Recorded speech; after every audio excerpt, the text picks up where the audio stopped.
All right, all right, all right. Carnivore Soldier coming at you from Austin, Texas. You made it another week. It's well into December now, almost the end of the year. It's Hump Day, and you're here with me. Let's celebrate the weekly successes we had and look forward to the next week, the challenges and the successes we'll have there. I've got some good stuff to share today to talk about. One of them is something called Pottinger's cats. And I don't know if you're familiar with Pottinger's cats, but you will be by the end of this talk. Also, I may have some guests drop in. Not sure. I had Katerina, but I think she backed out. So not sure if we have any others, but sometimes other carnivores will stop in, other content creators, and they'll jump on with me. So if you're new here, great. Welcome. If you've been here before, welcome. Happy to have you. Go ahead. And if you're going to ask a question, just put QQQ in front of it so we can see it really easy, because otherwise it kind of gets missed in the comments and it's harder to track down. So yeah, this is a live Q&A with just me and you guys. So if you have any questions, feel free to ask.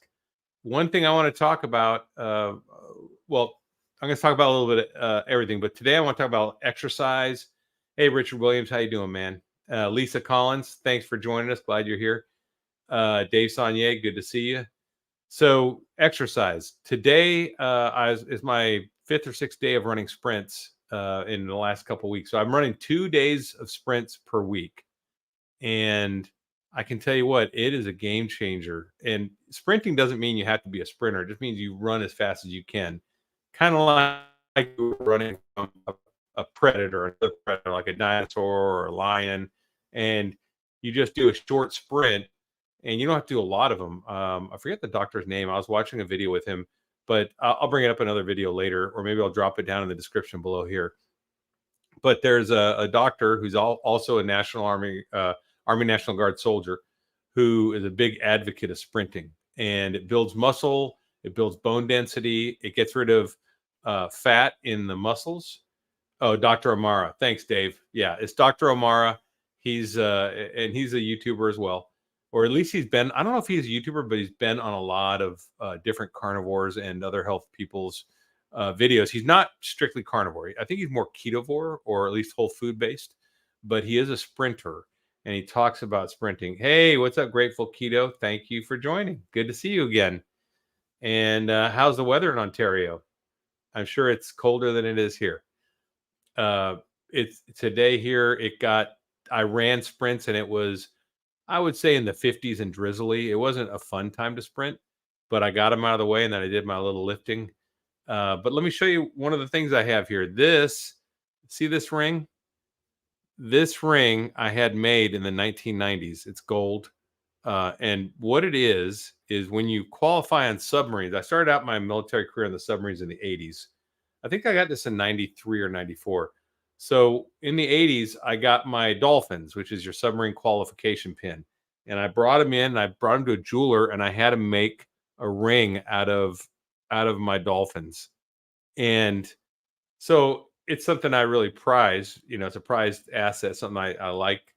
I value greatly because it's sentimental. You know, it represents 6 years of my life in the Navy. And I couldn't wear it. So I hadn't worn it in decades. Decades. Yeah. I think the last time I wore it was 2002 or 2003. And then I started, inflating and swelling.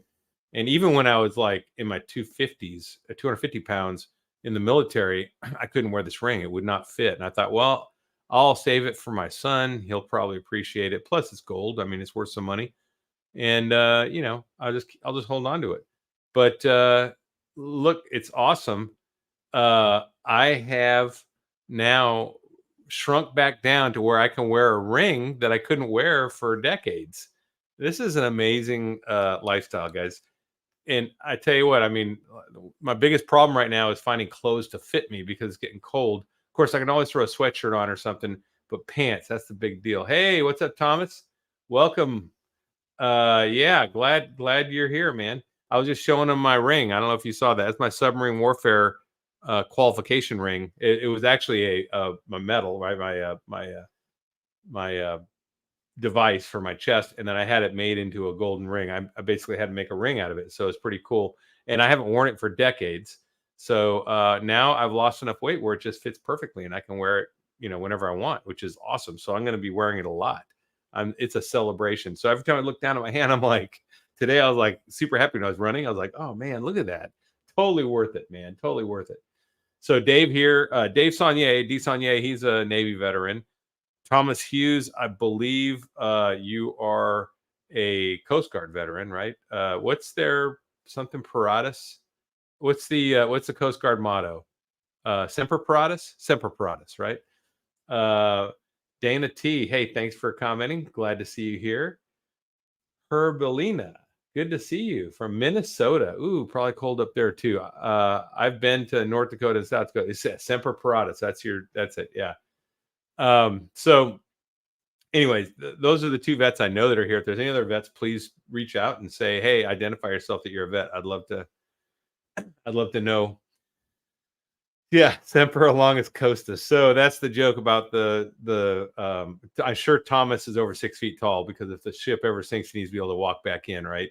That was the joke in the Navy about Coast Guard. So anyway, so yeah, so that was a huge thing. Super happy about that. Super happy about my sprints. Please, if you have any, shallow water boys, if you have any victories that you know of, or you could talk about, go ahead and share them below.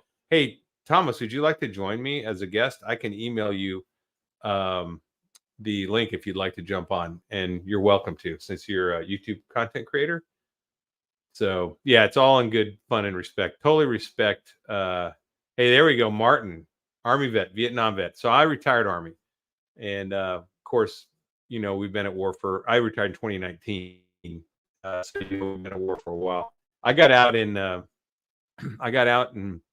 2000 after serving 6 years on submarines, and then I went to civilian life and just embraced the civilian life for a while. And oh, guys, sorry if my connection drops out and comes back up. It's because I'm on cellular, because my internet is down. So this is a pretty tough rodeo here, but we're gonna still go forward.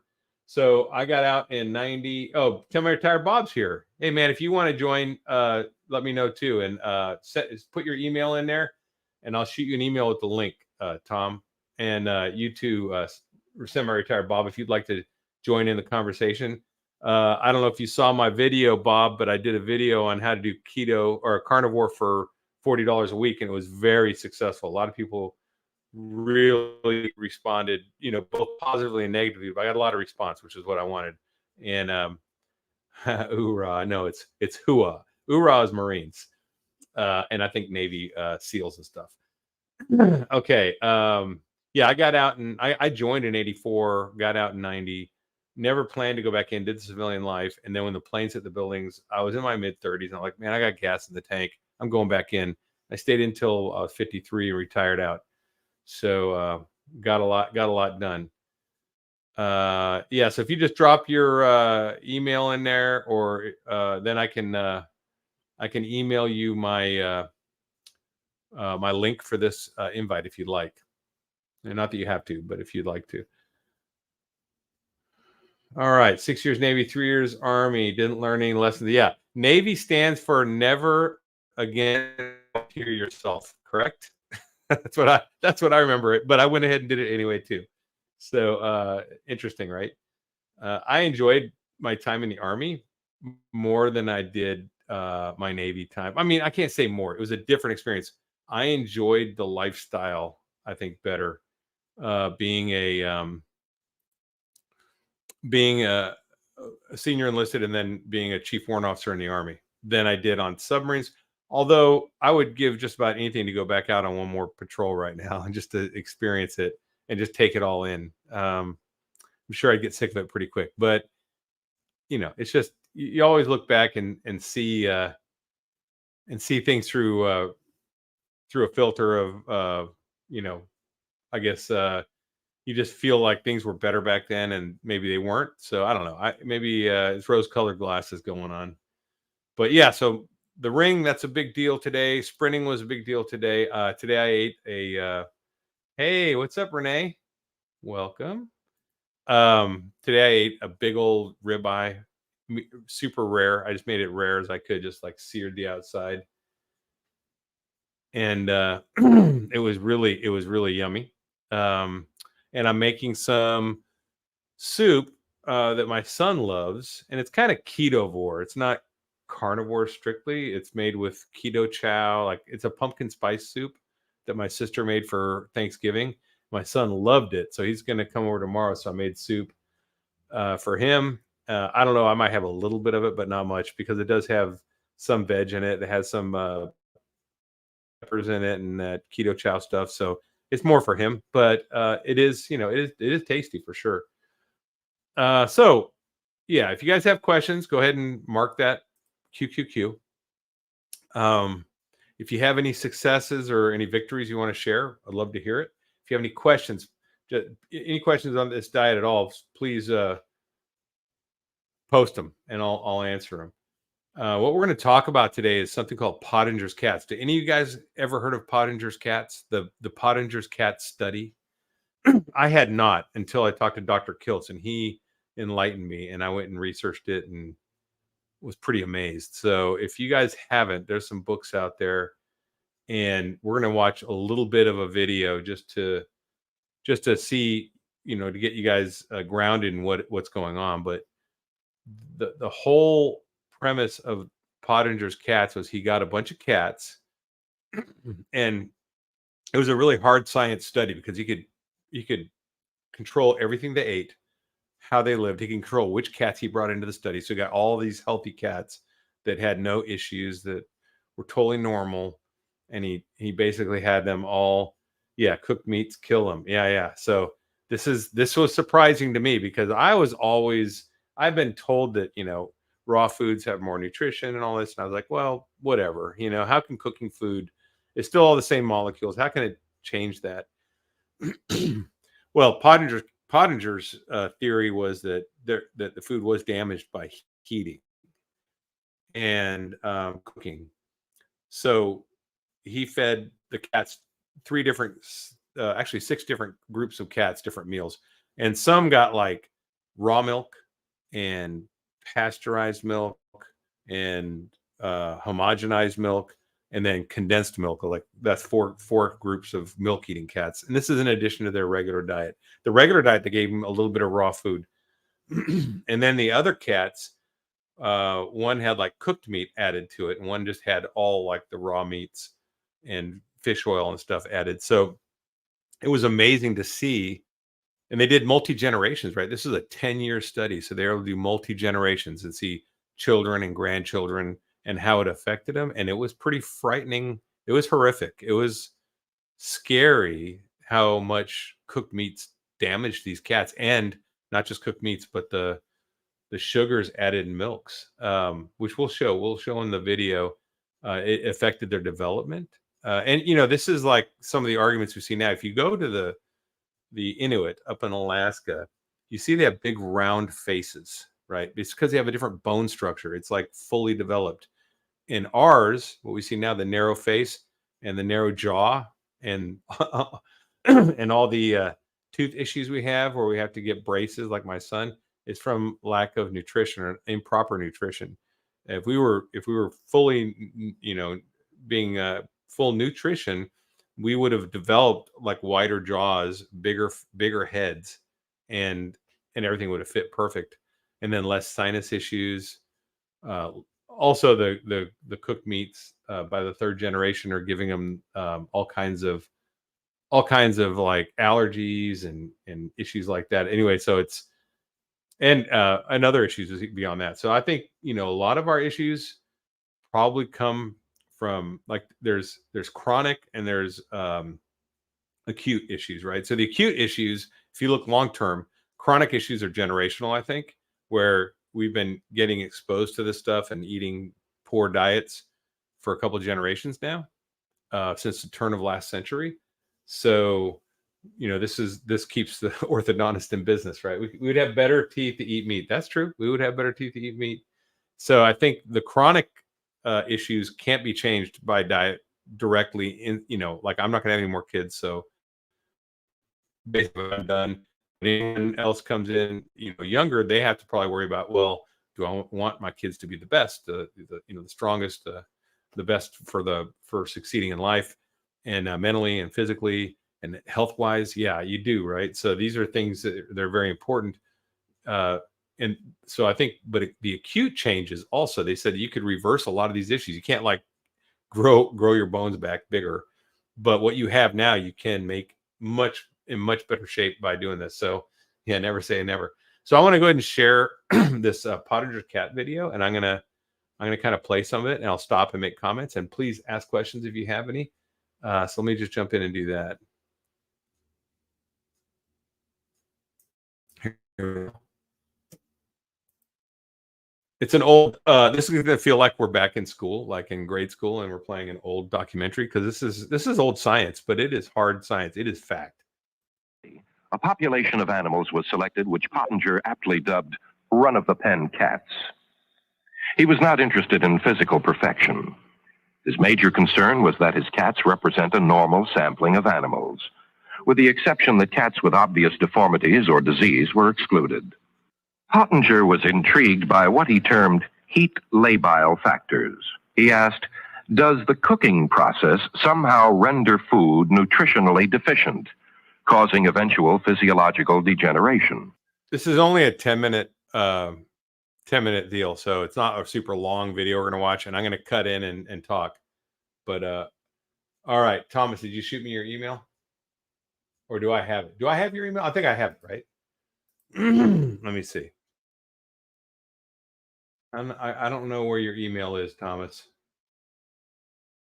If you could email me or post it in the chat, or you can email me at carnivoresoldier@gmail.com, and then I'll reply with the. A basic diet was designed consisting of raw meat, viscera, bones, a small amount of raw milk, and cod liver oil. Each day, this basic diet accounted for 1/3 of the total dietary intake of the animals. The remaining 2/3 of the diet was the dimension of experimental manipulation. One group of cats received raw meat or cooked meat along with the basic diet. The other group of cats were given raw milk, pasteurized milk, evaporated milk, or sweetened condensed milk. Each cat's daily diet then consisted of 1/3 of the basic diet, plus 2/3 of the prepared food which was under study. And once assigned to a specific group, the animal's diet was held constant. Although there were 2 different studies, one focusing on milk and the other on meat, the results of both studies were nearly identical. Over the next 10-year period, Pottinger observed and recorded numerous physiological changes in the experimental animals and their offspring. First, you will observe the raw milk animals. They move about the pen with a great deal of agility and coordination. That part of the video kind of cracks me up, because they don't look like they're moving with a great deal of agility and coordination. And I don't know, maybe if you saw them in person, they would, but this is an old video, and it totally reminds me of being in like 7th or 8th grade again, or even high school back in the 80s.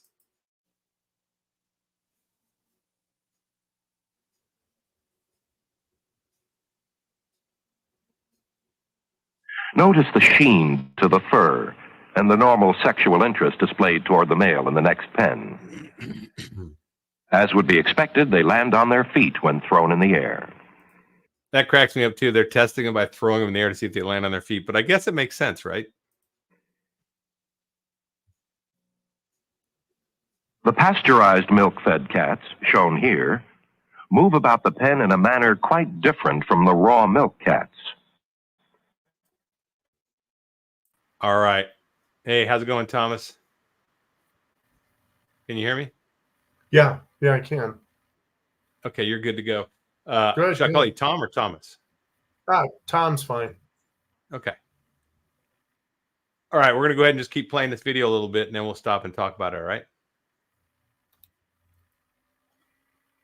The cat in the foreground actually developed arthritis during the experiment. They are lethargic, much like animals in a zoo.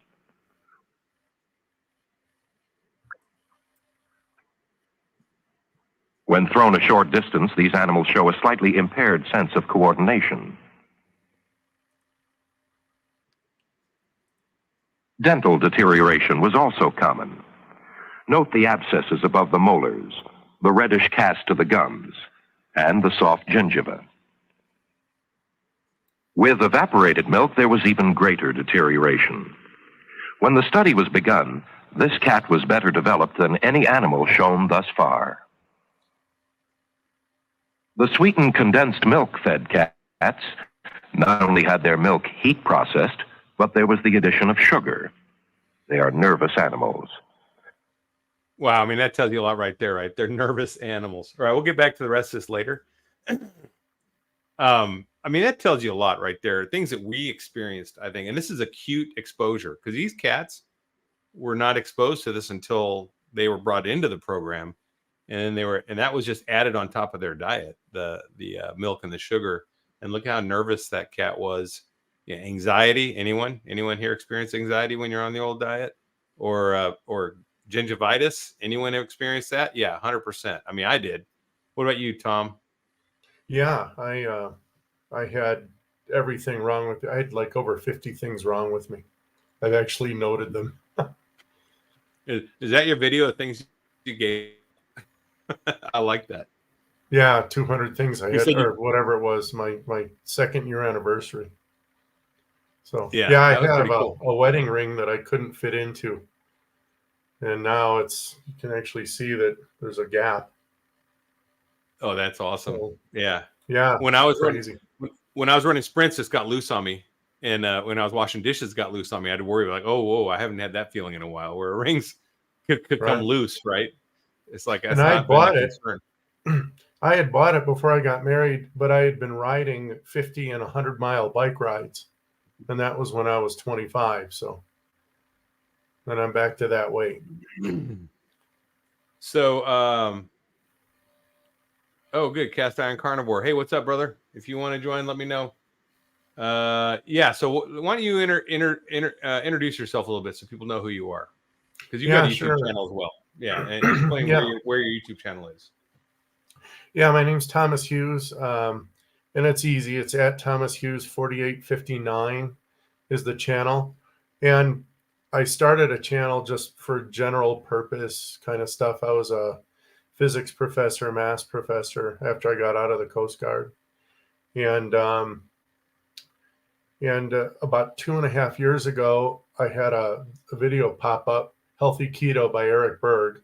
So I give him the credit for saving my life. We differ on some things now. I mean, after you learn a little bit, Dr. Berg, Dr. Eckberg, Dr. Barry, and all those guys. And I have so much respect for these guys, all of them. And just little bits and pieces have helped. And then one November, I said, why don't November 2 years ago, I decided, well, I don't want to do any more plants. So I bought myself half a chicken, ate that, didn't die. And I said, okay, well, I guess I'm carnivore now. So that's that. That's pretty funny. So that's how you did it. And now are you still married? Oh, yeah. Is your spouse carnivore too, or? It's how do you even put that? My kids and wife, they've seen the transformation. But no, they're not super interested. My oldest daughter has her own meals that she's whole food, definitely. And as a matter of fact, Yeah. we visited her in Morelia in Michoacan, and we sprinted to the Costco, and either I kept up with her or she kept up with me. She's 26 and she was able to keep up, and I'm 57. So I think that's pretty cool to keep up with a 26-year-old. I'll tell you that. That's awesome. Yeah, you're the same age as me. Yeah, right. May 4th, 1966 is me, right? So when I sprinted today, it's my 4th or 5th iteration, I think, of doing them. And I can feel the speed coming, man, where I feel like when I'm running, I look like Tom Cruise. This is one thing that, listen, I watched Top Gun and Mission Impossible, the new ones. Tom Cruise is a couple years older than us. I think 58, maybe 59. And the guy looks like I'm getting to feel like. I mean, he looks like he's in shape. Maybe he's a carnivore. I don't know. He might be because the guy can He's run. keto. I think he's keto. Is he keto? He follows So, Berg. Yeah. Yeah. So I can tell you right now, after seeing those movies and seeing him move like that, he moves like an athlete. I feel like an athlete when I'm running now. I do. I feel athletic, which is fantastic.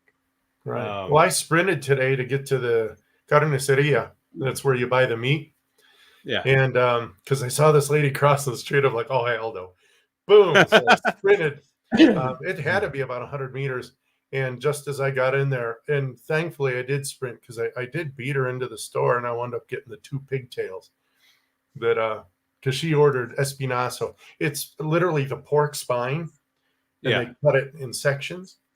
And then they can give you the tails. If you've never seen a pigtail, they kind of look like a really long nose, quite literally. And then I just mix that with a little bit of green sauce, the tomatillo. Oh, yeah. So I don't do too much of the sauces, but I do grab it's a real fatty meat, and it's got a lot of bone marrow through the spine. It's the actual spinal cord. Right. And you cook that on a pressure kind of like oxtail does, right? Like oxtail does. Oh, yeah. Yeah. Real fatty, like a pork trotter. It's delicious. That's awesome. So, are you living in retirement down there? Or are you working down there? Oh, no, we have an English school. So. Okay. Cool. Yeah, we teach in the evenings. You're teaching again. Yeah. So we teach English. And it's always kind of putting students into the hopper, Yeah, that's cool that you were a physics teacher, because I'm a math physics guy. Okay. My background was nuclear power. I was a nuke in the Navy.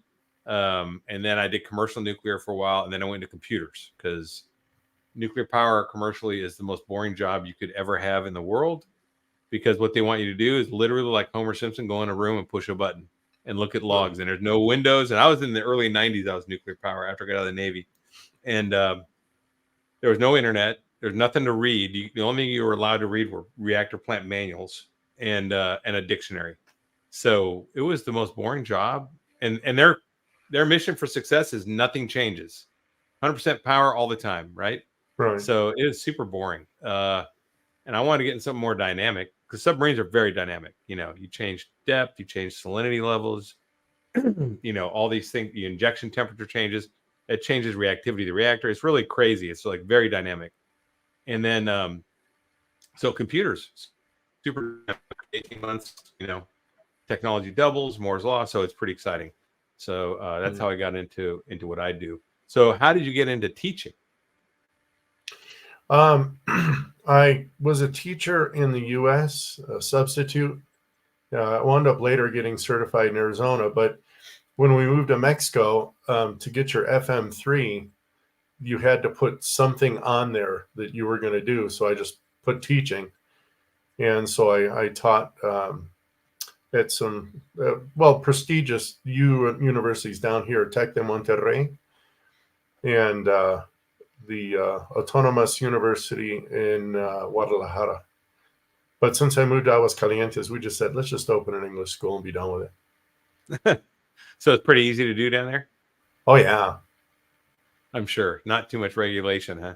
You just pay the right taxes to the right people, and then. Well, it's actually funny. It's really just a flat tax. It's a VAT, so it's just 16%.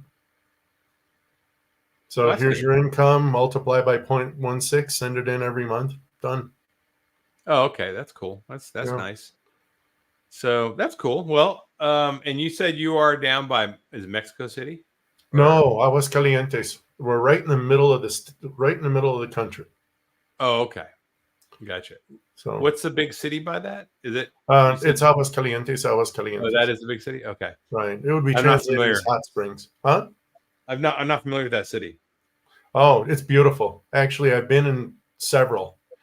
It's got a couple of rings. I think we used to call them loops in Texas. Anillos, so literally ring. The first ring, the second ring, and the third ring make life super easy to get around. Yeah, you're supposed here. But like when you go to Houston, the rings are toll roads, and you still can't get around easy. These cities are just too big. All right, well, let's jump back into this video we're talking about, because I think it's pretty fascinating, and I want to kind of. So far, we've gotten to the point where we're seeing the cats that have the milk. We haven't seen the skulls or the development of the offspring or anything yet. So we're going to get into that, and then we'll jump right back in. Let's see. There we go. Again, there is marked deterioration in coordination and dental abnormalities. Notice particularly the abscesses and the purple tone to the membrane of the mouth.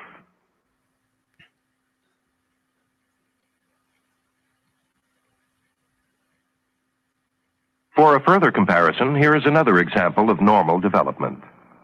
Notice the firm gingiva, the normal coloring tones, the beautiful broad mouth, the full jaw with obvious power. This animal happens to be a male, but the comparison is nonetheless valid. Here is another illustrative comparison. The raw milk female gets in 20 or 30 licks for every one of the pasteurized milk female, then leaps away in disgust. I love the way they commentate, like, leaps away in disgust. You're like, but, you know, getting the 20 to 30 licks in for every one, I mean, you could tell that cat was dominating. And that's the way I feel, like, more athletic, definitely. These were all first-generation animals, born of theoretically healthy parents, and who themselves were healthy at the beginning of the study. Disturbing as these observations might be, the impaired balance, the lack of memory, the dental deterioration, some of the most significant findings emerged as Pottinger extended his study down to the second and third generations. Almost immediately, Pottinger noticed that animals fed the raw meat diet for 2 generations appeared larger than the same generation of cooked meat cats. At 16 weeks, this second-generation raw meat cat weighs 2,000 grams, while the second-generation cooked meat animal only comes up to 1,600 grams. Have you seen this little mini documentary before, Thomas? Or did you No, just read no, Pottinger's? I knew about the interesting. study, but I never saw the doc. Yeah, when you see the actual video, it's pretty cool because you can actually see, and they show the skulls. It's kind of interesting here. Compare the black kitten with this raw meat kitten. The sheen, the sparkle of the eyes, the well-developed face. This is a raw meat animal with the full, round face. A later examination of the skull showed a firmly developed zygomatic arch. Mm-hmm. The frontal sinuses were complete, and calcium content of the bones throughout the body ranged from 12 to 17% by weight. The skulls of adult cats with a long ancestry of raw food diets are surprisingly constant. So key in on the calcium content and the bone structure, because that's what's important, I think, to us, because it shows how much your diet can change your bone structure, and also eating a diet when you have kids that's not great kind of leaves them with a lesser bone structure too. It's very interesting. Here we find the development of a second-generation cooked meat animal. The head has begun to flatten and is actually smaller than the comparable raw meat cat. The skull shows the major reasons for this change. Wow. The zygomatic arch is not completed. The nasal development is somewhat irregular, and the calcium content has fallen to 10%. Third-generation cooked meat animals show the most remarkable skeletal change. The skull is considerably smaller. It is flat with pointed features. The skull shows a poorly developed zygomatic arch. The bones are paper-thin and soft like sponge rubber. The frontal sinuses had developed in a peculiar fashion, and the calcium content of the bones had fallen to a low 3% by weight. So from 12% to 3%, that is huge. And, we all know that elderly people, when, they have bone density issues, especially women, and that falling, if someone falls and gets a hip broken, their likelihood of living the next 5 years is much lower, right, than if they didn't. So this is pretty important. Dr. Barry, or Anthony Chafee, I think it was Anthony Chafee, said that actually they think the bone breaks first and causes the fall. Yeah, it was. I think it was Chafee. Yeah, you're right. That they're standing, walking, and all of a sudden the bone breaks and they fall. And this kind of points to that too. That obviously your diet is affecting your bone structure completely, and exercise. Activity level is another index of interest. In this pen, there is an obvious difference in activity level between the raw meat animals and the cooked meat animals. One of these cooked meat kittens actually had a broken back resulting from a failure in development. Moving into the third generation of experimental animals, the degeneration was even more pronounced. The smaller animal is a cooked meat kitten and is actually the oldest of the three. The kitten on the left is a second-generation raw meat cat, and the one on the right is a second-generation cooked meat cat. Here is a second-generation cooked meat mother with her third-generation offspring. She has a male body configuration. So Lisa pointed out, she said that cats are universal carnivores and dogs and humans are technically omnivores. I would disagree with that because our GI tract is a carnivore GI tract, and our stomach acid is actually a hypercarnivore stomach acid. It's a very acidic and made for breaking down meats and adipose tissues, right? And plants, if you look like a gorilla, which kind of look similar to us because they got fingers and hands, and their belly sticks out, but they have like a large cecum for breaking down fiber. We don't have that. We have no way to break down fiber. And that's why when you eat a plant-based diet or eat plants in your diet, you get so many digestive issues because our digestive system is not meant for that. It just isn't. It'll keep you alive. It's good survival food if you're starving, but we are definitely not omnivores. People say, well, your jaw can go move left to right and everything. I get it. That's true. But our eyes are facing forward, right? So we are carnivores, and our ancestry, the anthropologists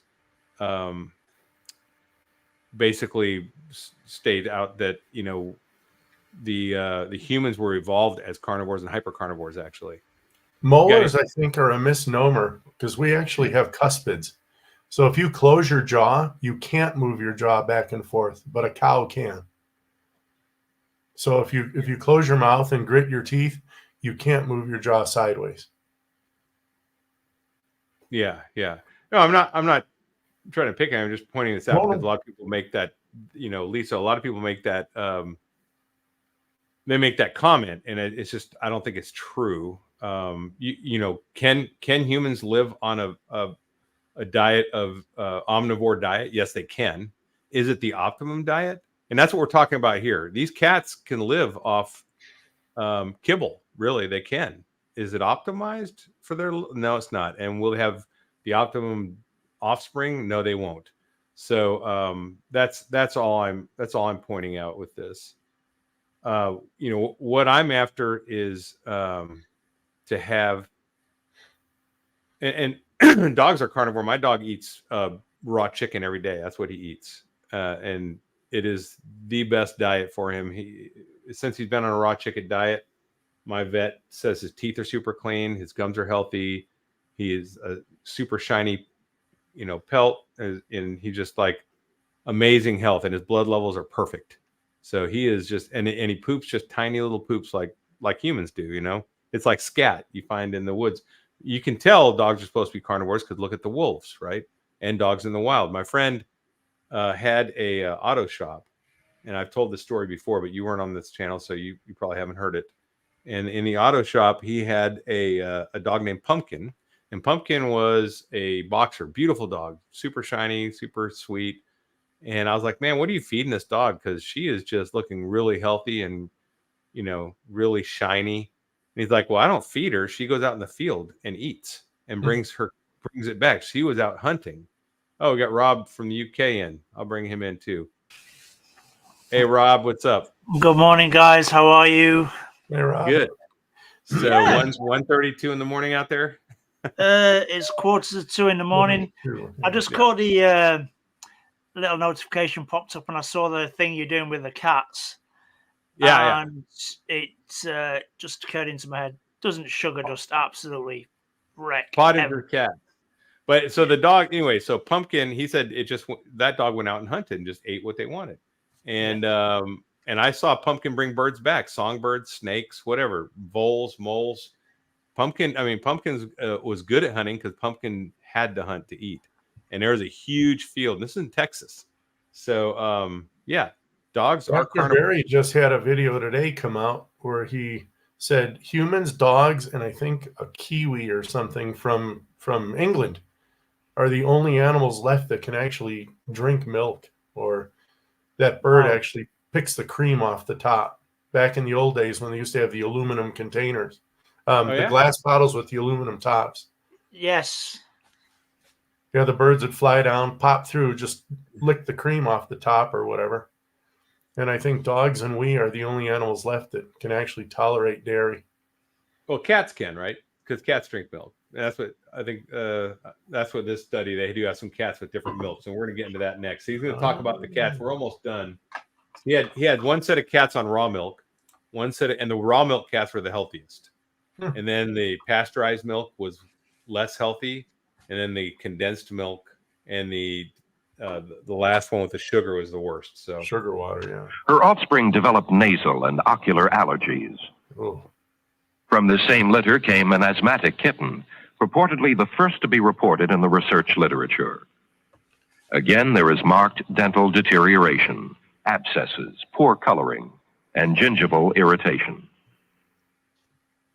Pronounced exhaustion was a typical observation among the third generation of cooked meat kittens, as well as impaired coordination. That kitty's having a crash. Yeah, that was like me. This third generation cooked meat kitten had over 24 fractures, resulting from a failure in development.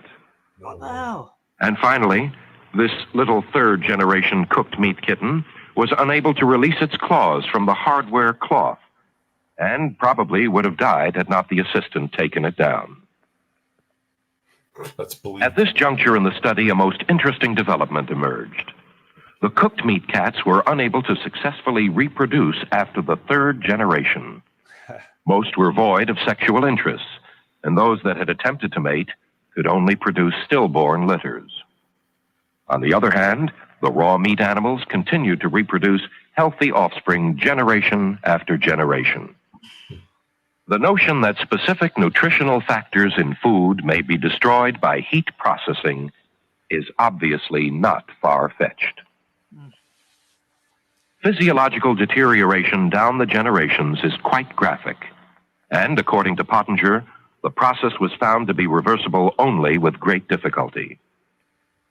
He did demonstrate that the animals could make considerable gains towards physiological normalcy, but it took 4 generations of a raw food diet before the animals regained their native structure and original level of well-being. So we can restore a lot of what the damage has been done with our regular diet, but any long-term changes like our skull shape and stuff will take multiple generations to get back to normal of eating a proper diet, is what they're saying. And this is what I love about this. You know, the study, he doesn't say, well, this is science, this is the science and you have to follow it. He says this is a theory, right? And that's what it is, based on the results of the study. Now, other people might have theories too based on this study, but I think I really wouldn't argue with his theory. That it's a very good study. It looks really strong, and it points to the fact that maybe we should eat more rare, if not raw foods. You know, sashimi, or what do you call it when their steaks raw? Steak tartare. Blue. Blue. Okay, that's Blue. what you call it in the UK. Yeah, so Yep. you can. I mean, you can definitely eat, room temperature meats. In fact, there's a guy I was watching who's done it for 175 days. He's been eating this. He calls it the Pottinger's cat diet. I don't think I'm going to do the Pottinger's cat diet, but I've started to eat my steaks very rare. I'm going to sear the outside and get as much raw meat in the middle as I can. So let's continue on this real quick. You got anything to add, Rob? I know you were just I joining in. I think you're right. I think you could do that. I could definitely do that with steak or beef tartare. Sure you can. But I definitely wouldn't play that game No. with chicken, brother. Not chicken. No. I only with red meats, and also with ground beef. You got to make sure it's cooked all the way through because because bacteria can get in there, right? When you sear a steak, you're killing all the bacteria on the outside. The inside's sterile. It's good. You're good to go. All right, let's continue. An interesting sidelight came 6 months after the experiment's conclusion, when volunteer weeds emerged in the fallow pens. In the raw milk pens, the plants flourished. In the pasteurized milk pens, the growth was somewhat less hardy. Plants in the evaporated milk pens struggled, and the sweetened condensed milk pen speaks for itself. At a later date, navy beans were planted in the respective pens, with parallel results. And if it is true with human beings, as it is with cats, that nutritionally caused deterioration is passed down the generations, a sobering challenge stands before us. Like I said, that's old school stuff there. And this is the guy here, day 175 Pottinger cats. This guy here, he's just like eating steaks raw and eating raw eggs. Yeah, you can do raw eggs. I did raw eggs back when I used to watch. I remember when Rocky came out. I was totally all about it, man. I'm like, oh yeah, I'm doing the raw egg thing, man. Like Rocky Balboa, you know. And I did raw eggs for a long time, and never got sick. So I know you can drink them. Well, it's boring. I mean, I used to crack them into my mouth and just bite the yolk and then swallow them, and I'm like, oh, but there's no enjoyment with that. I love when the yolk mixes with the salt and the butter, and it's like, oh yeah, pour that. Oh yeah, I licked the plate on that. Huh? Oh yeah, raw sticks to the top of your mouth, very claggy. Yeah. I even scraped the yolk with my nail. I'm like, delicious. So. Yeah. It's good stuff. Yeah. So yeah, I think this is something worth looking into. And I'm not here advocating everyone start eating raw meat. I'm not eating raw meat, but I'm going to definitely start eating less burger, more steaks, I think. And I'm going to be more rare just because. And there's other people who have told me when they've gone lion diet that when they're eating steak, they feel better than when they're eating hamburger. And I agree with that. It could be true. So I'm going to try it out. I'm going to start eating a lot of steaks instead of as much as hamburger, and see or what you call mincemeat in the UK, and see if my performance increases, my weight loss just kind of. Absolutely. Yeah. Hamburgers are just pounded to death, and steaks. You have 3 steaks a day. I started that when I started a carnivore diet. 3 steaks a day. I was like, whoa, and if you're adding sprints as well to what you're doing.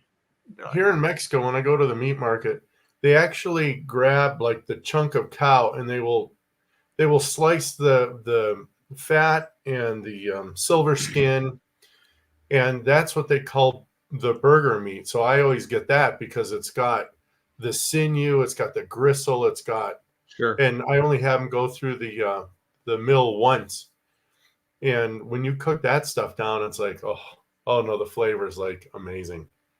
Yeah, I'm not going to stop eating ground beef. I'm just going to implement more of the steaks because I think it's a superior form of food. And if you can get it more towards raw, I think that that's better. I mean, it's just based on this information and from what I've heard from other carnivores who have gone. Have either of you guys done the lion diet? I guess, Rob, you have not. I haven't. I probably went a little bit into it when I was up in doing the Christmas trees, and I had to put a whey protein in because I was struggling. So maybe I verged onto lion diet or keto then. But no, I haven't done the lion, no. How about you, Thomas? I didn't need it. I use we have all the aromatics here, and it's all natural. And there is a guava tree that grows down the street, but it only produces fruit at the end of September and through October.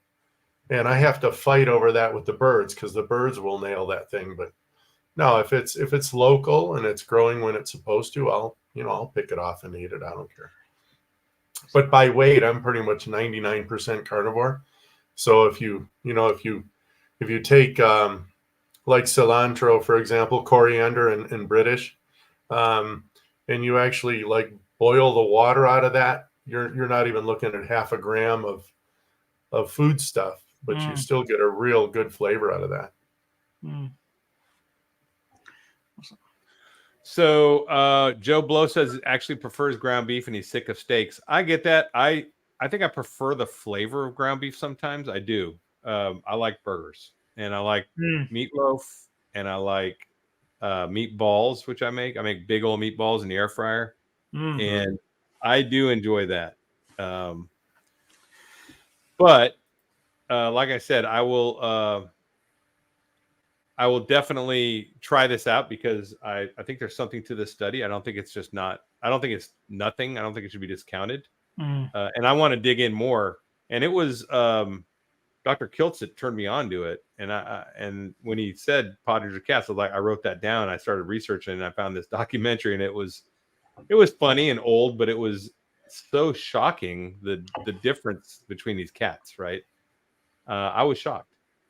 And I could still hear the reel-to-reel clickety, clickety, clickety, clickety. Yeah. Remember? What was that? What was that? Early 50s? Late 50s? No, it was 70s. 70s? Yeah. Yeah, I think he did the study in the 70s, right? Is that right? I'm pretty sure. Yeah, pretty sure it was the 70s when the study was, or 60s anyway. Well, I will have to go and watch the full one. But was it like what I caught was like they're just feeding these cats like condensed sweetened sugar to see the effects? No, so their diet actually had a third of the diet was normal. It was raw meat. All of them got a third raw meat with fish oil, and it was like raw chicken, and it was like a very healthy diet. And then the other 2/3 of their meal was changed, and the other ones would either get condensed milk or raw milk, right? They'd have different milks they give them, and yeah, it was very, very interesting how they did it, and or they give them cooked meat or raw meats, right? So there's different things they did, and let's see. Sorry, I'm sending an email. Perth, right? I have a friend who lives in Perth. Well, Perth. Chris cooking Nashville's recipe, making meat patties at the moment. Sick of boring, hard swallow mince. It'll be fattening, but hopefully not tough. So I eat a lot of butter too. I put a lot of butter on my burgers and salt, and I love them, man. I could eat that I do eat that every day. I could eat, not that I could. I do eat that every day. Yeah, and I look forward to it. If I'm not looking forward to eating a burger, I'm not hungry. That's the way I feel. And once I'm hungry, man, that burger it is like that steak this morning. I ate it about 10:30 or 11. I'm in a school this week. So this week has been crazy because my internet went down today. I was in school, so I had to hotspot off my phone. I'm hotspotting off my phone now, just like it was with you, Rob, when we did the interview the other day. Yeah. I'm doing it again because my internet has been crap these days. Very frustrating. And I got fiber. I'm supposed to have good internet here. So anyway, but I had a steak, and that steak was delicious, man. It was perfect.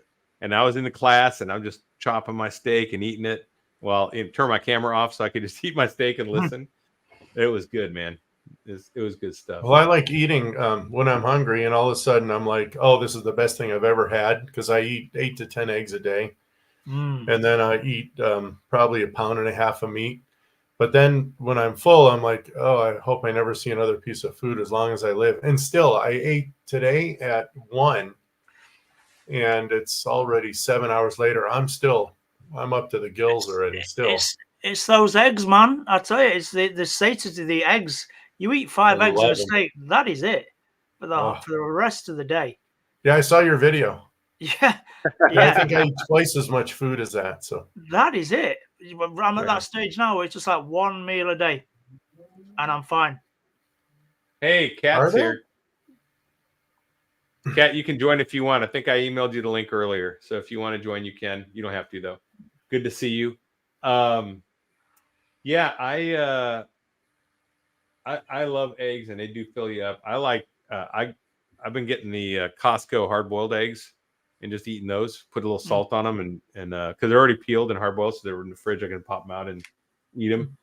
Or I've been making deviled eggs out of them with my homemade mayonnaise. So I make my own bacon mayo, and man, smoked bacon mayo mayonnaise with deviled eggs is amazing. You need to if you put ever the. done it. I need the ingredients for this. Same as Yeah, I you need to put that on your channel there, friend. Okay, I will do a recipe on that. So Please do. So I did the recipe for the mayonnaise is there. It's on there. It's on my recipe channel, and that's super easy. You need a stick blender, egg yolk, a little bit of white vinegar, and we got David Charles coming in too. What's up, my brother? Hey guys, how's it going? He's blended into the brick wall. Yeah. All right. Good Got a morning, ninja. He's a ninja. So, but you add the bacon fat slowly, and you have to have a stick blender, and it takes a while to make the mayonnaise, but it's worth it. Totally worth it. And the best mayonnaise you'll ever have. And then you pop those egg yolks out into a bowl and throw that mayonnaise in there, and put a little bit of I put a little bit of mustard in there, just regular mustard, not much, just a little flavor and color, right? Very little bit. And then I think I do put paprika on them when I'm done though, because that's just old school for right? color. Yeah. I mean, it's not enough to cause reactions, And my son loves them. I love them. You can put a little sweetener in there if you don't, but you don't need it. You don't need sweetener. It's just good. So I'll put that recipe. I'm gonna do that video this weekend, I think, and I'll put it up. My deviled eggs recipe. I made them for Thanksgiving, and everyone devoured them. It was awesome. Okay, what's that? The most complicated carnivore recipe I've got is find steak, cook it, and eat it. That's great. Oh yeah, we were just talking about Pottinger's cats. Have you seen that video? Yeah. Have you seen that video, DC? No, I haven't seen that one. What's that? So Pottinger's cats. It's a study, and you have to look this up. And you can watch this video after it's published, because I basically show the video, a condensed documentary, 10 minutes of it, and we discuss it. And it shows how eating cooked meats damages these cats. And it was hard science done like in the 50s or 60s, and I think published in the 70s, I think is the way it was. And they show some cats got like full raw milk, and some got pasteurized milk, and some had some had condensed milk, right, and evaporated milk with the sugar in it. And the cats were completely different. And then the ones that had raw meat versus cooked meat, it was very interesting. Yeah, it would be. Well, I mean, like dogs and cats, they've never ever in history cooked their meals. They're not supposed to eat cooked meat. The same as like pasteurized dairy. But I think cats and dogs are usually like lactose intolerant as well, so you shouldn't be giving them dairy products anyway. Yeah, I just remember an old Bart K video. Like, they don't sit around a bloody campfire. I can't do a very good New Zealand accent, but oh my god, he was. I think he was going off on Joey. It was funny. It was just fun. Yeah, people don't understand. They don't actually sit around playing cards. Like they are used to tearing the flesh off an animal and eating it raw. Fresh and raw. Careful, mate. You look at the vegans. They eat the bones too, right? Eat it all. And that's what. So I grind food up. I grind as long as the bones are raw. As long as the bones are raw, never ever give a pet a cooked bone, because when the bone is cooked, it's very brittle and it'll splinter. So I see you're Australian, right? What's that? Is your accent Australian? Yeah, right. Yeah, right. Okay, I'm trying to. Have you seen DC's video yet? No. Thomas? Oh, so DC survived stage 4 blood cancer twice, and now has basically put himself in remission through diet using carnivore. So it's pretty amazing. He's got a great story. You got to watch it. Go check anyone on this channel. Go check these other carnivore content creators' channels out, please. DC Learning to Live. Check out Thomas. Check out DC Learning to Live. I think I interviewed you, right, DC? Yeah, I did. Yeah. You're on my podcast. He's on my playlist for the Carnivore Way. You're number 1. You're the first one I did, I think.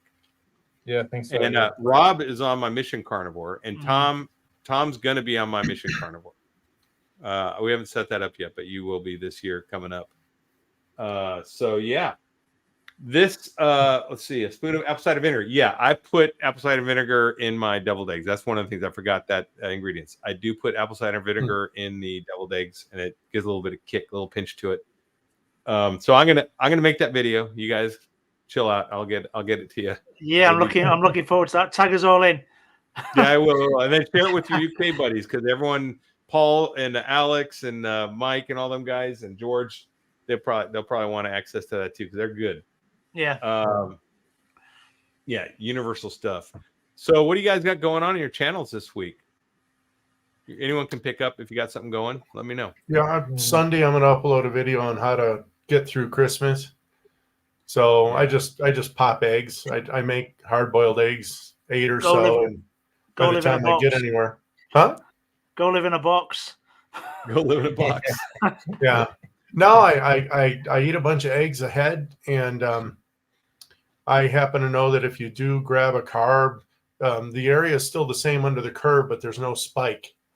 So I fill up with protein and fat. If you eat a heap of protein before, like fat and protein before carbs, you don't get that strong insulin spike afterwards. Is it, is it like 15 grams of carbs before you get the spike, or is it less?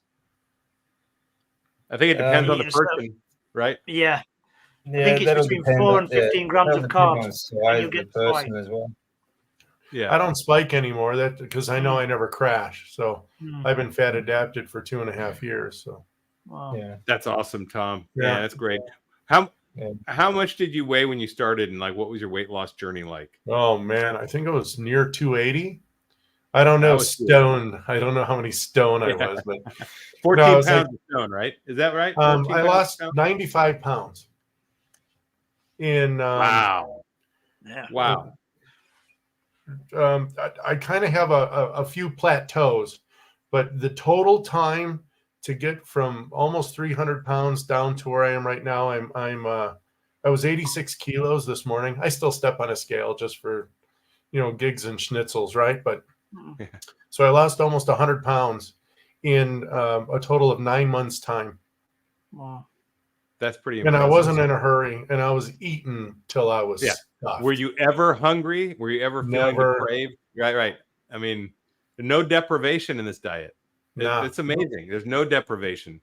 I have never been in a state where I can eat whenever I'm hungry and eat till I'm full and lose weight and put on muscle. I mean, literally. Still laugh because I can't believe it. I'm like, you can eat and eat and eat until you're absolutely completely stuffed, and then you won't think about food ever again till the next day. And I'm just like, this isn't even fair. It's just not fair. I sleep like a baby. I used to wake up 5 or 6 times at night. Yeah. Yeah. Especially in the beginning, I had to wake up a lot to pee. I got to be honest. I mean, the first 3 or 4 weeks, I was in the toilet 3 times a night sometimes.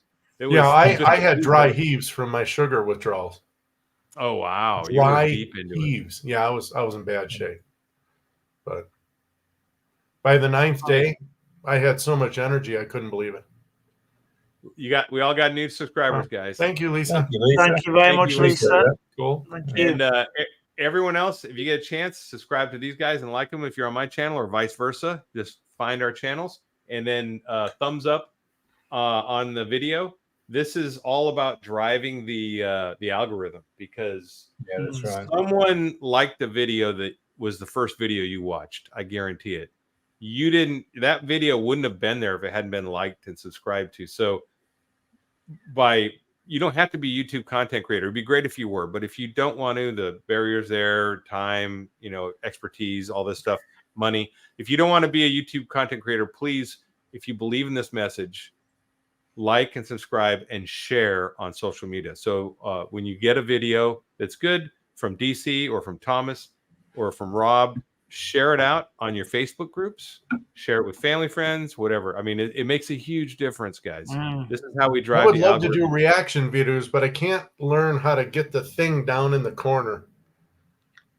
What do you use? Do you use any programs at all? Do you use No, Canva? man, just out of my computer. That sort of thing. Okay. Well, I feel it's easier if you use StreamYard. Yeah.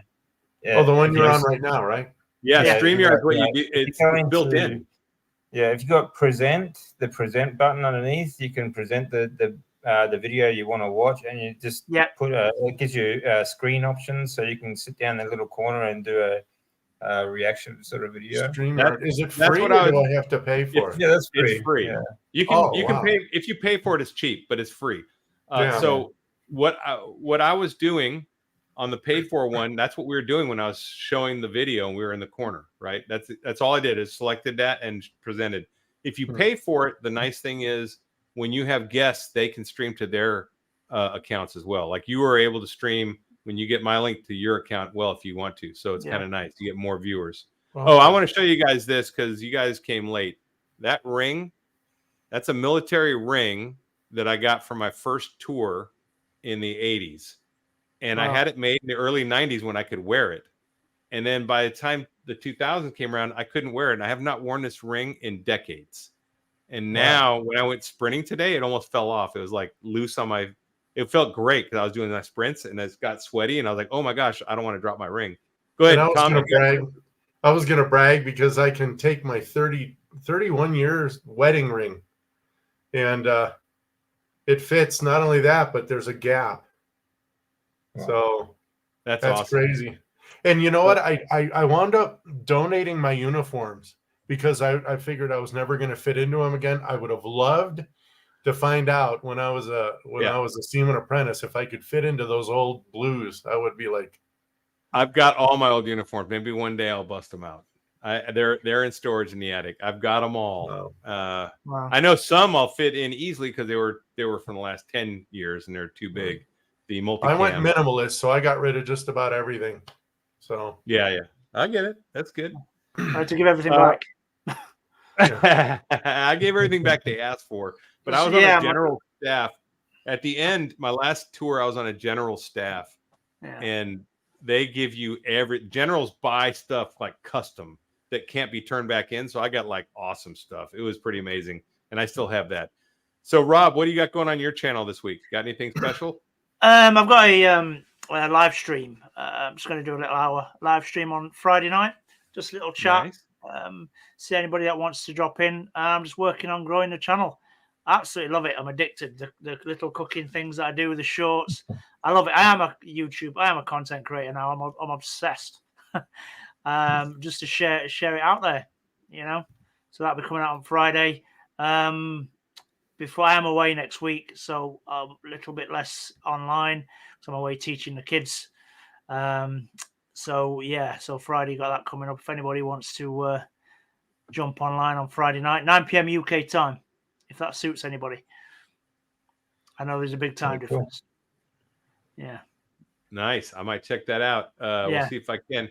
DC, that beard's looking mighty fine, brother. That beard is coming in good. So I gotta shave it off. I gotta shave it a bit long. Yeah. It actually used to have, it was a few years back, I had quite a long beard. Actually, it was down to almost down to my stomach. So ZZ Top. Very much so. Yeah. But I've got my Dave Hetfield going on. The singer from Metallica. Yeah. I got nothing. I saw that. I think I saw that. Was that video you did? Was that your Halloween costume? It was my Halloween costume. I was Dave Hetfield. I had like an air guitar, like a blow up guitar, like not an air guitar, but a blow up guitar. And I bought a Metallica shirt and the armbands. Yeah. So what do you got going on, DC? Okay, Friday morning, my time, 7 o'clock. I've got a live. I'll be doing a live Q&A. If anyone wants to jump in and have a look. 7 o'clock your time. What is that for me? 12 hours. Is that PM your time? AM. 7 o'clock in the morning. Okay. It's weird because they're Australia. Well, New Zealand is 6 hours, 5 hours, 5 or 6 behind us, but a day ahead. Yeah. So yeah. yeah, I'm an expert in sundials, so I actually kind of understand it, but I still can't wrap my head around the dateline thing. So I just know when the sun is here. I just know exactly where it is in New Zealand. I know where it would be in Australia. So, so cool. technically you guys are behind me, but a day ahead behind me. So yeah. So that would put us in front then. You're right. Yeah, 18 hours ahead or 19 or something like that. Yeah.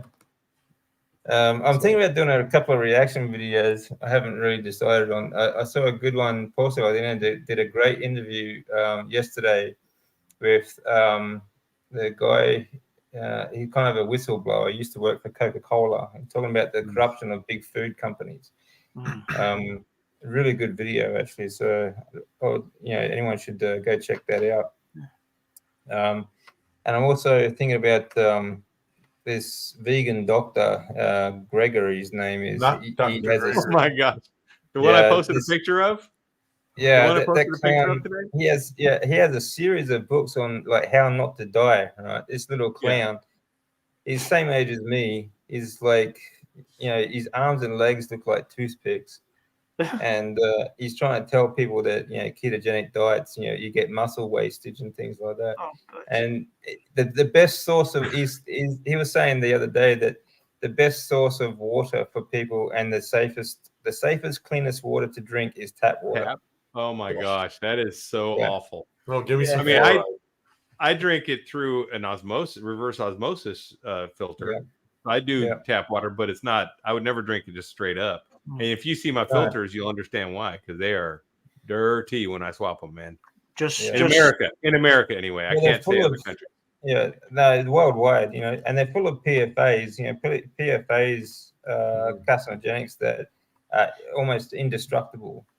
So these are, just the information this clown puts out is unbelievable. So for any that don't know, he's a vegan doctor, and he wrote How Not to Die, How Not to Age, How Not to Age too. Is that on YouTube? Is it? Because I'll take a look at that. Yeah. He actually has a website. He has a website called Nutrition Facts. Yeah. And absolutely nothing about it. And they when they did this blue zone studies, right? They cherry picked like a decade after the Second World War, when in Japan and Okinawa especially, there was a lot of poverty and people were starving to death, and they were surviving on things like sweet potatoes, because they just couldn't afford meat. Most of the meat was taken by the military, and he's using that as live to 100. And you'll get to see, and just live on sweet potatoes. Japan's, this is the guy right here. Live on sweet potatoes. Right. Completely wrong. He has absolutely no clue what the hell he's talking about. Christ. Listen, this guy is 50 years old, and I'm 57. Yeah, the same age as me. Yeah, I'm 57, and look at the difference. I'm like, which one of us is healthy, guy? I mean, come on. And which one looks younger, right? It's when I saw that, I was like, oh my gosh. Yeah, I had to post this. I have a question for you guys. I had a good friend in high school whose husband passed away from ALS. And she said he was ironically, a tree-hugging vegan. Do you guys know of, because I understand ALS, but I can't see how plants help that condition at all. And I don't know if you guys know anything about it, or if there's any carnivores that have stories about how they had it and they reversed it. I'd be so interested in that. I don't know about that, but I do know that if you eat the right food, your body will operate at the optimum capability, and your immune system will too. This is something that BC talks about, right?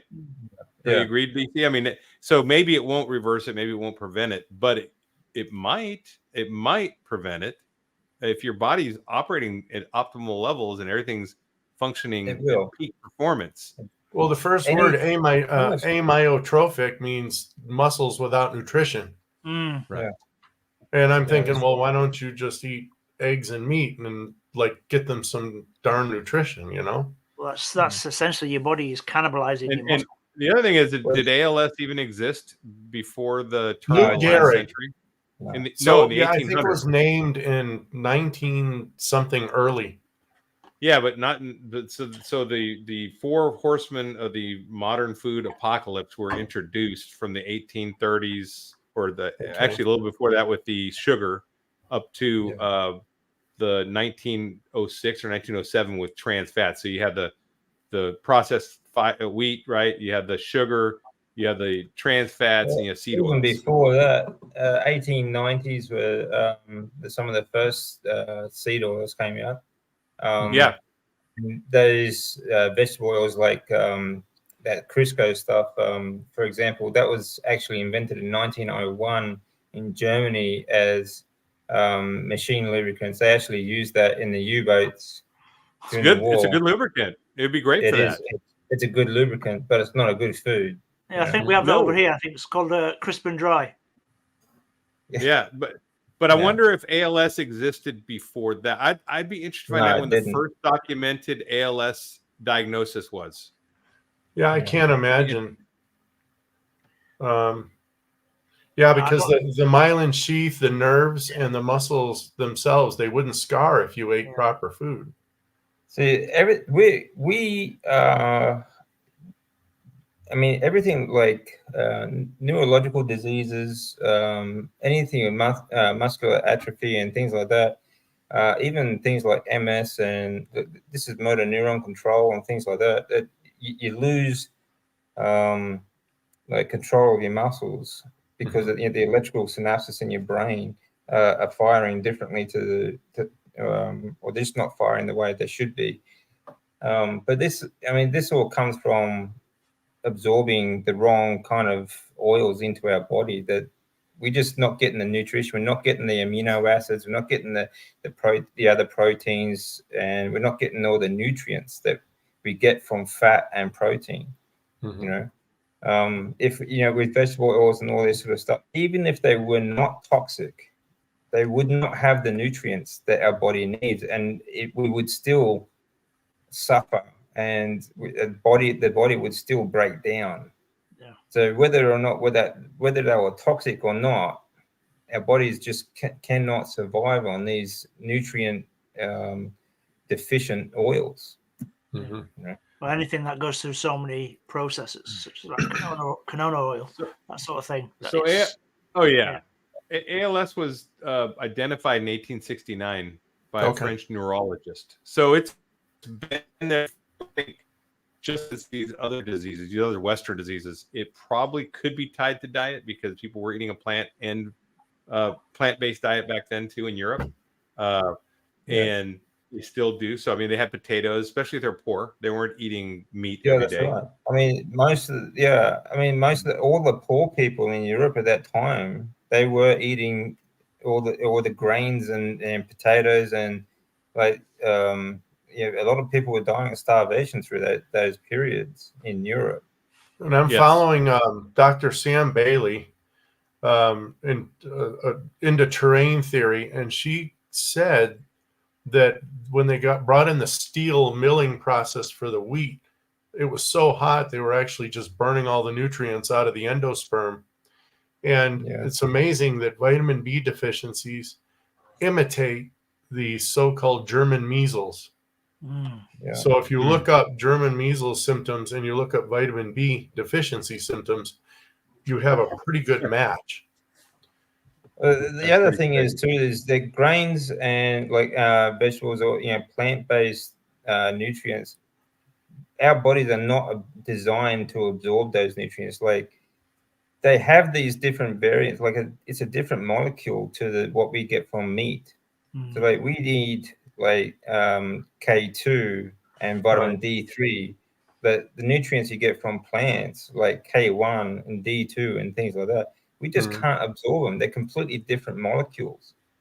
Right. So I think plants also have anti-nutrients too that absorb. That's right. They also have anti-nutrients and all sorts of other things that protect them from from animals eating them.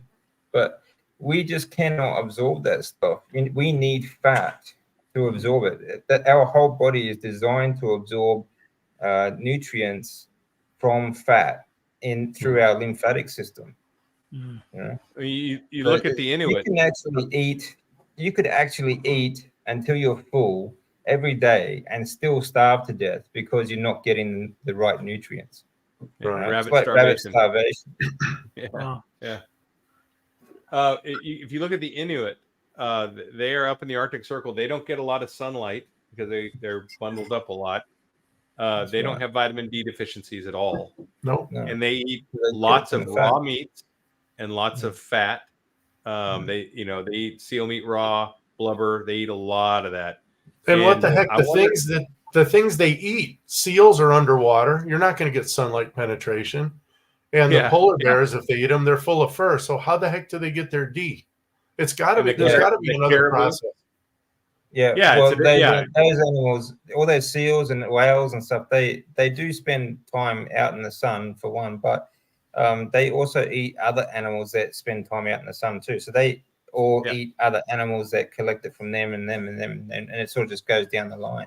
Right.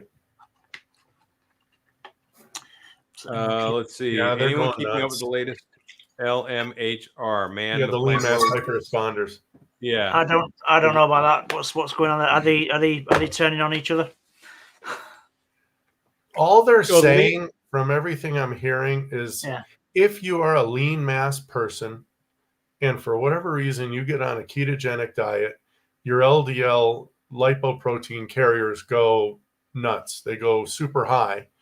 And then they went ahead and tested this specific group of people, and they're finding that they're not getting any calcium deposits in their arteries. That's the bottom line of it. It wouldn't apply to me. I'm not a lean mass person. Right. It but Dave Saunier, apply to Larry. No, I'm not lean mass. Nothing, I'm not like that. No, I'm Polish peasant. I mean, right now I'm looking. You guys are looking at someone with about a 27, 28 BMI. I am borderline overweight, obese. Please. Yeah, but you're BMI not. Is garbage. BMI is ridiculous. Yeah. It's as It's bad as the food pyramid. Yeah, exactly. It's just worthless. Yeah. I mean, I'm obese compared to the my BMI for height and everything like that too. It's complete bullshit. Mm-hmm. So CJ Sanders says, I've seen a video with Dr. Chafe. He said we absorb 98% of protein. Does anyone know his course so I can find this information out? And so no, he's right. Go ahead, DC. Yeah, he's right. Depends on how much fat you have with it too. Fat is essential for absorption because that's where all your vitamins and nutrients are, most of them. But all your vitamins like D3 that helps absorption comes from fat. So if you have fatty meat, you will absorb most of that, that 98% of the protein. But again, like each steak, like if you have like a 500-gram steak, you don't actually get 500 grams of protein. Mm-hmm. Right? Most of that is actually water. Then you have protein and fats and saturated fat and that sort of stuff. So it all breaks down. You only get a small portion of that protein out of that meat in protein. So when somebody mentioned your age, that as you get older, your protein receptors kind of go down or whatever, and you need to eat even more protein to make sure you can stuff it into your muscles.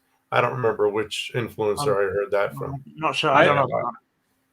I don't count any macros at all. Yeah. Neither do I. Just eat the steak, man. Eat the eggs. Yeah. Just keep it going. Don't get obsessed with scales. I'm going on one now. Don't get obsessed with scales. Eat the steak. Eat the eggs. Eat the beef mince. Get it in and watch what happens. It cracks me up. This is what cracks me up. Okay, listen to this. When they were eating pizza and they were eating cake and donuts and they were having salads, they never worried about the protein. I'm talking about people in general, not picking on anyone. They never worried about, am I getting enough protein? I get it. We're dialing our diets in, but if you didn't die of lack of protein eating that way, because there was bad protein in the standard American diet, you're on a superior diet right now.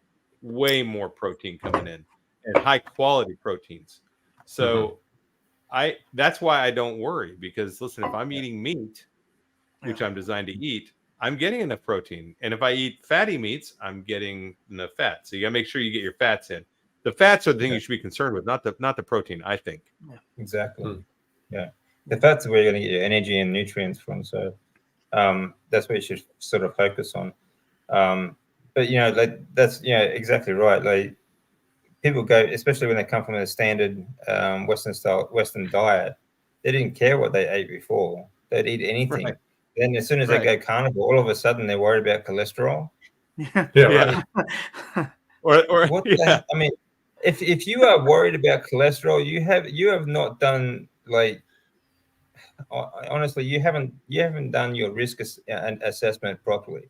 Honestly, like you have a higher risk of getting into a car accident than anything the carnivore diet is going to do to you.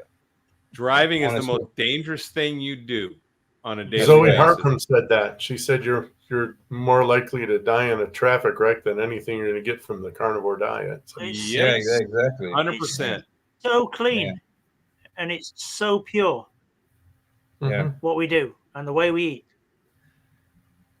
So I can't disagree with that. John Rollo, 1797, used meat to treat diabetes. So we've lost a lot of this knowledge, right? Because we were treating diabetes with meat. I think Dr. Salisbury was treating a lot of things with, and this is in the 1800s, I believe. 1860. We had the American Civil War. He started that. He was treating soldiers.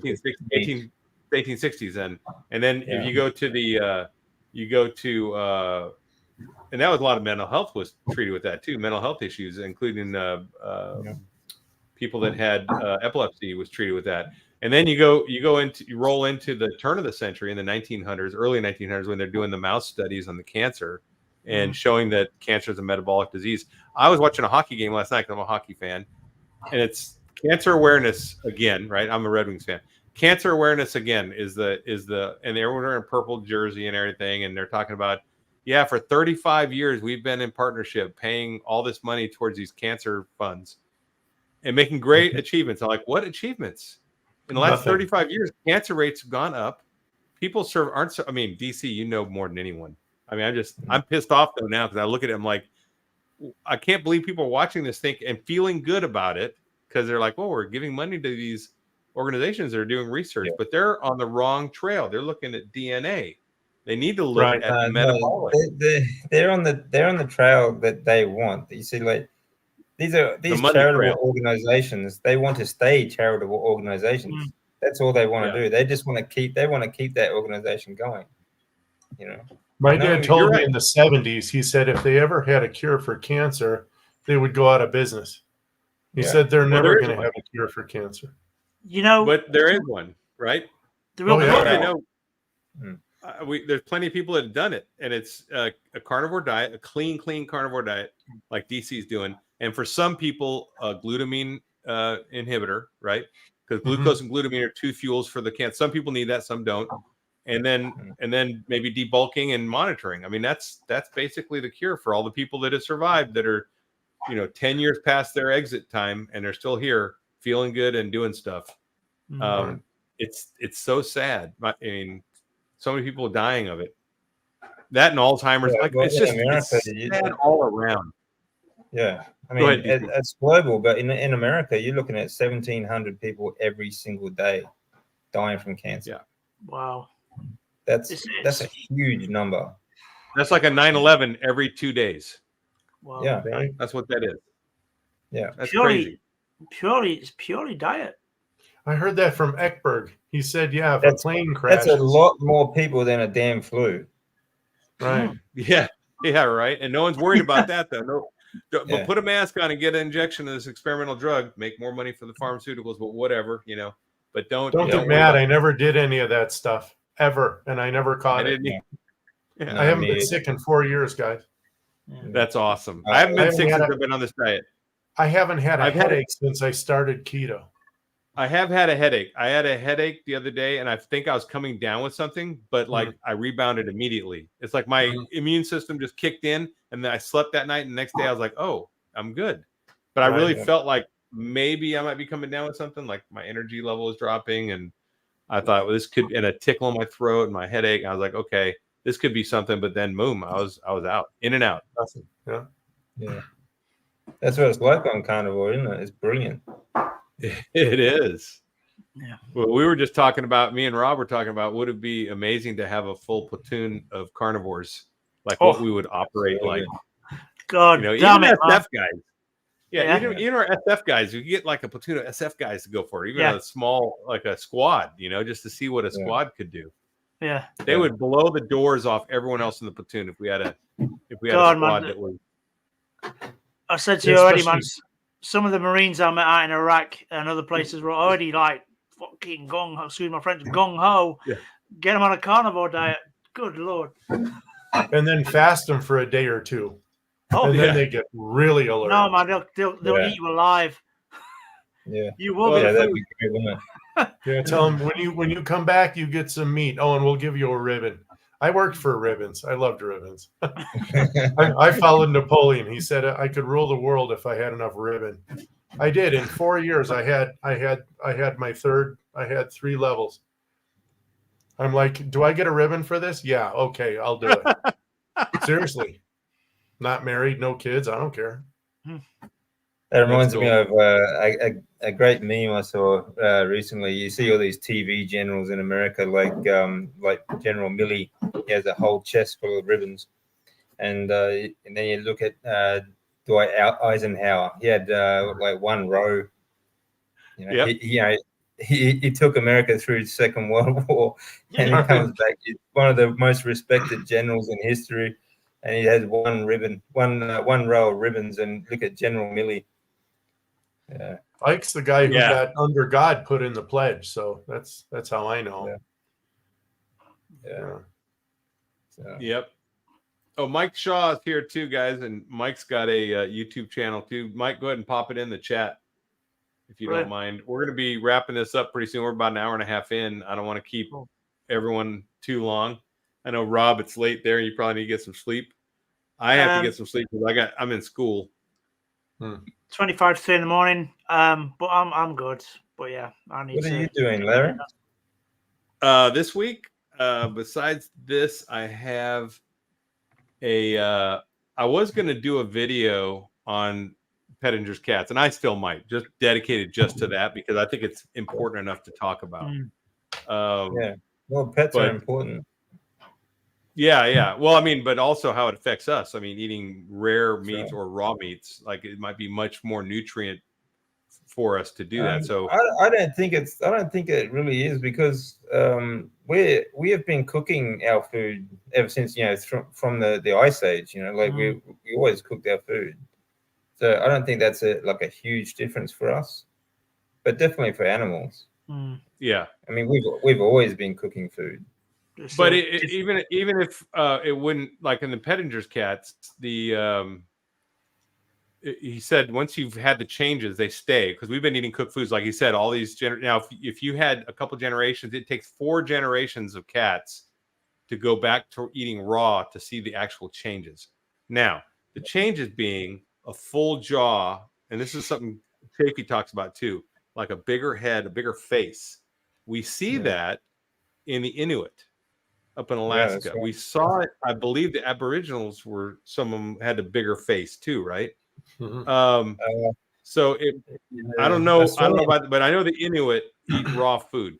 They eat a lot of raw food up. The Australian Aborigines not so much. They were never very big. They actually migrated down from Asian country, from India, and they've got a lot of Indian heritage. But they've only ever had a really lean meat sort of source here, like kangaroos and maybe a bit of deer every now and then, but that would be about it. I don't think that, like, their skulls originally were a little bit more elongated, but not really as Not big round. or as solid as like even like North European. I don't think they were never that big. And the original, actually, the original inhabitants of Australia weren't the Aborigines that we talk of now. They were actually pygmies. They were forest forest people, lived in the rainforest. They were little forest pygmies people. So yeah, the Australian, not so much that way. But I mean, of course, they were always meat based, but that's just the way they developed. Right. Nothing like the Inuit or the American Indians, and like even like the Northern Europeans. They were all, just all they ate was like the Vikings and that. They were huge, Yeah, and yeah. all they ate was meat. I mean, you can look at their faces; they're just round, bigger faces, right? That's right. They look healthy. Big, strong. Yeah, that's right. They Big, look strong. healthy. But see how much jawbones. wider that skull is, and that's what the cats have. Look at those teeth. Bing. Yeah. No gum disease there, is there? See, that's another thing. Is actually, when I was talking to Dr. Chafee, he was saying the same thing. It was like vitamin K2 is responsible for like bone health, and like you'll see people with K2 deficiencies will usually have like deformed teeth, bad teeth, like a lot of people do in England and whatnot. Very small jaws, and you like even. Some people have it look like they don't have any jaw at all, so it comes in too long. Yeah, that sort of thing. That a K2 deficiency. Huh. Yeah, it's interesting. That's in dental journals now too. The fact that K2 is responsible for development of teeth and jaws and things like that. So no gum disease or bleeding gums on carnivore. No, yeah, me neither. None. Nothing. So this is what I wonder though, since it took 4 generations for the cats to revert of eating raw meat. I wonder if you took humans that are Western humans like me, let's say, and my next 4 offspring were just to eat raw meat, if they would get wider, broader jaws, more developed bones, more muscular. You know what I'm saying? I mean, it may be that we've been eating food so long that we don't see the difference anymore. Which you're right. It's not. But we aren't getting the optimal fuel. That's what. So my theory is, I kind of agree with that. Like maybe the optimal fuel is more rare, more raw meat, less cooked. So I'm just I'm just doing more rare steaks and less burger, right? And I think that, and people do. DC, you've heard this too, right? People eating steaks have better performance, or they feel like they have better performance than when they're just eating other meats. Is that right? Do you think that too? Yeah. Well, I think so. I do. I feel that way myself when I'm eating steak rather than other meats, especially lower forms like chicken and even pork. Beef, I don't know, just seems to have more of the nutrients that I need, especially the beef fat. And lamb is good too. Lamb is really good because it is so fatty. But cooking. Yeah. Someone thought that maybe they were fighting over meat and it fell in the fire. It could be. I mean, who knows? Who ever thought of like putting meat in a fire, right? Because these guys were eating raw meat all the time. It's interesting. You never know how that would happen. Well, in the scripture, God seems to like the smell. So yeah, he's a barbecue fan. He'd love Texas, or he probably does. Well, he does love Texas, right? So I know that. Yeah. I got nothing against raw meat. Like in Japan, I eat a lot of raw fish. Sashimi. Yeah, but it has to be fresh, Yeah, you can't get like here in Australia, you can't get a supermarket steak fresh enough to eat raw. Cool. All right, guys. Well, I think we could probably wrap this up. It's been a good night. Thanks for joining me, guys. It's been fun. We had some really good, stimulating talk. And, I didn't have anyone scheduled. So this is nice. You guys joined in. I really enjoyed it. It's good to be here. Yeah. Yeah. Good to see you guys, my mates. All right, I'm gonna drop you guys out. Stick around for a second. We'll say good. We'll talk real quick before I go on. All right, I'm just gonna sign out of the channel. So stay in.